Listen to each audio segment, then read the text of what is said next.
My name is Rolando Medeiros, and I'm one of the farmers here at Uchee Pines. And I'm with, Raymond Betts. I'm also one of the farmers here at Uchee Pines.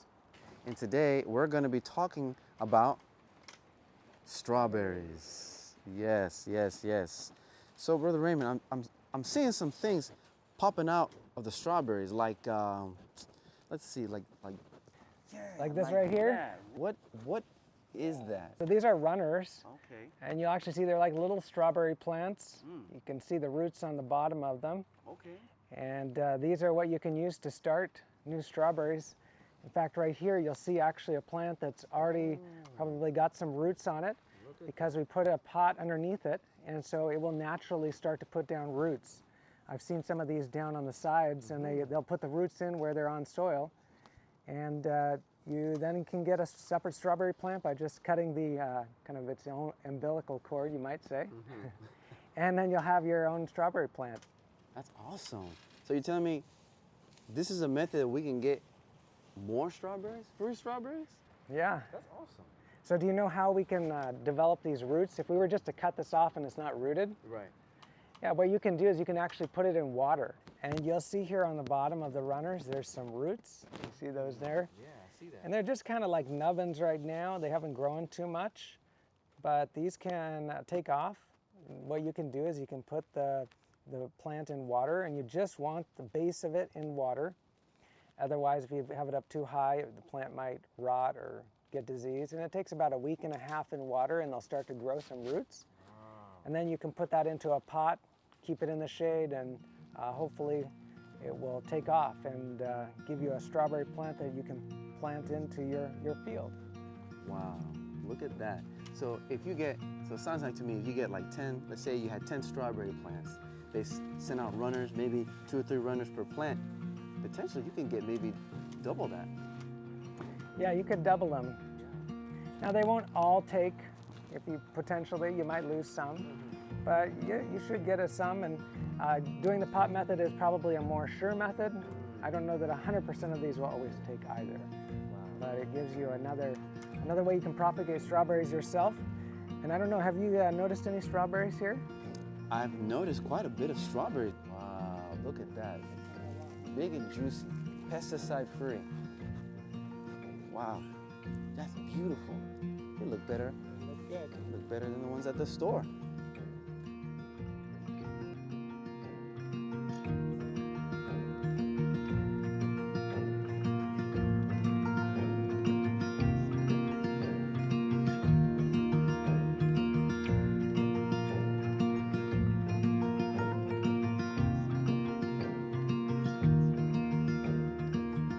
We have been laying down some plastic mulch.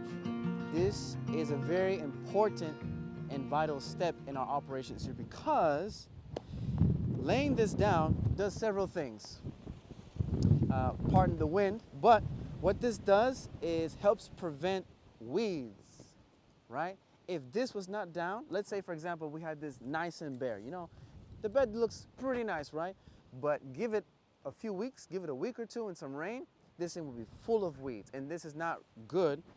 As we're trying to plant ginger. Ginger is going to be here. So this plastic mulch not only helps with weed suppression, it also helps with retaining moisture, right? And as you come over here, you see right now how the soil, when we first were making this bed, it looks kind of, looks pretty dry, right? But, you know, if we kind of do this out here, you see how it's a little bit darker? You see that? We want the soil to look like this, right? And this also helps to, the plastic mulch helps it not to dry out so quickly, right? And so we don't have to water the bed so much. Check this out. This right here is called drip tape, right? This is called drip tape. And basically what we do, as my brother is showing, we just take some pins and we just pin it down just like that.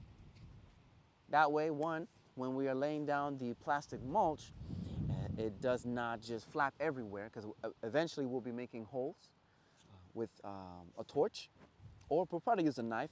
And of course, since it's really windy out here, it's really essential that we pin it down as well. And another thing is this particular plastic mulch is biodegradable.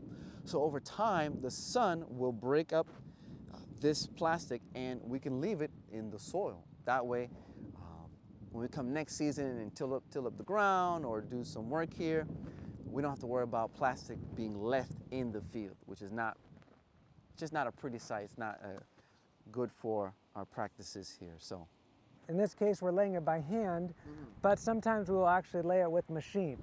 It's much less labor intensive when we lay it by machine. And so even though we're laying it by hand here, the preferred method is to use our tractor and the plastic mulch layer and put it down with that.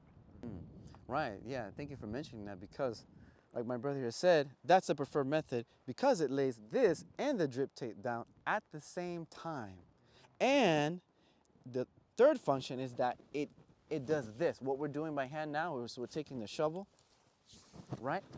And we're just shoveling underneath and putting some soil. And this is kind of like the best way. And this is what we're doing manually, but this is what the tractor does. When we put it on the bed former, it does all that automatically. So it's just one straight line, boom, done. And you just put your fittings at the end and you got water.